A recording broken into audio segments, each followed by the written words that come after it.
ട്വൽത്തില് physics maths എടുക്കാത്ത ഞങ്ങളെപ്പോലുള്ളവർക്ക് pilot ആവാന്നുള്ളത് വെറും ഒരു സ്വപ്നം മാത്രമാണ്. എനിക്ക് ഇന്നലെ വന്നൊരു മെസ്സേജ് ആണിത്.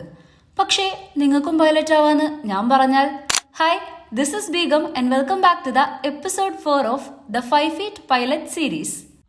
Today we are clearing one of the most asked questions. ട്വൽത്തില് ഫിസിക്സ് മാത്സ് എടുത്തവർക്ക് മാത്രമാണോ പൈലറ്റ് ആവാൻ പറ്റുന്നത്? So according to DGCA, yes.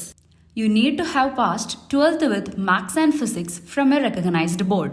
അപ്പോൾ പൈലറ്റ് ആവാൻ ആഗ്രഹിക്കുന്ന 10th കഴിഞ്ഞ സ്റ്റുഡൻസ് 12th ഫിസിക്സ് മാത്സ് വരുന്ന സ്ട്രീം ചൂസ് ചെയ്യാം.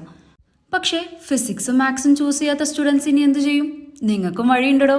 Just give maths and physics separately through NIOS. അത് ഒരു ഓപ്പൺ സ്കൂളിംഗ് ആണ്. It's valid, accepted and many students do it. വേറെ സ്ട്രീം ചൂസ് ചെയ്ത് 12th കംപ്ലീറ്റ് ആയ സ്റ്റുഡൻസിനും NIOS വഴി ഫിസിക്സ് ആൻഡ് മാത്സ് ക്ലിയർ ചെയ്യാവുന്നതാണ്.